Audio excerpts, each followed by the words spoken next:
Jangan lupa subscribe dan nyala lonceng notifikasinya.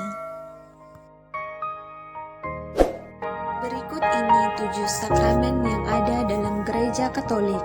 Baptis. Sakramen baptis merupakan sakramen yang pertama kali kita terima sebelum sakramen-sakramen yang lain.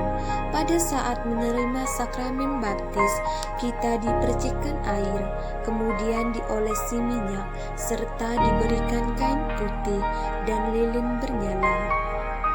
Semua itu merupakan lambang bahwa kita telah dibersihkan dari dosa asal dan siap menjadi terang bagi sesama.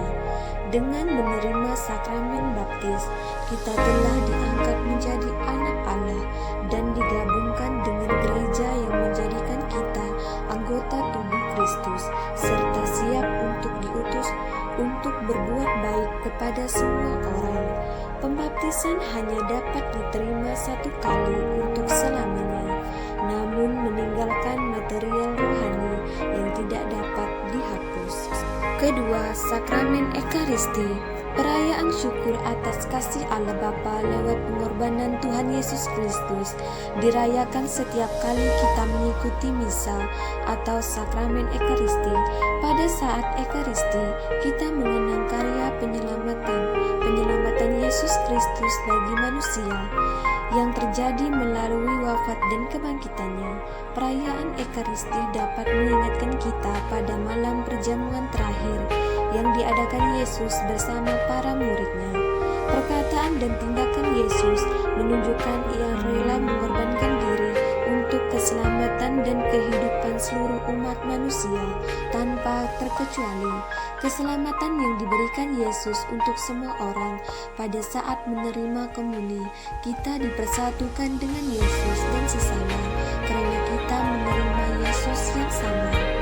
Yang ketiga, sakramen Krisma. Allah Bapa memperkuat jiwa kita lewat sakramen penguatan atau sakramen Krisma. Pada waktu dibaptis, kita mendapatkan anugerah Roh Kudus yang mendampingi kita sebagai anak Allah. Dan ketika kita menerima sakramen Krisma, kita akan mengalami bahwa Roh Kudus yang telah kita terima pada saat pembaptisan dapat berkarya secara khusus dalam diri kita untuk menguatkan dan mendorong kita untuk bisa menjadi semakin kuat dan dewasa dalam beriman. Yang keempat, sakramen pengakuan dosa. Setiap orang pernah berbuat dosa. Dosa dapat merusak hubungan kita dengan sesama dan Tuhan, sehingga membuat kita merasa tidak senang dan bahagia.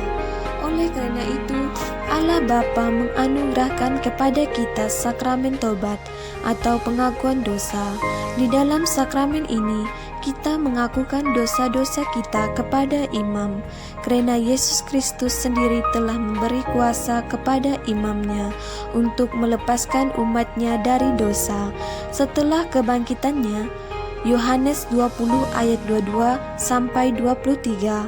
Lalu sakramen tobat kita menerima pengampunan dosa dari Allah Bapa beserta rahmat-Nya yang dapat membantu kita untuk menolak godaan dosa di waktu yang akan datang sehingga menjadikan hidup kita lebih damai. Yang kelima, sakramen perkawinan. Dalam perjalanan hidup manusia, sebagian besar orang dipanggil untuk hidup berumah tangga. Nah, melalui sakramen perkawinan, Allah Bapa memberikan sakramen secara khusus kepada pasangan yang akan menikah agar dapat menghadapi berbagai macam problema yang akan timbul setelah pernikahan. Dalam sakramen perkawinan terdapat 3 pihak yang terlibat, yaitu mempelai pria, wanita, dan Allah Bapa.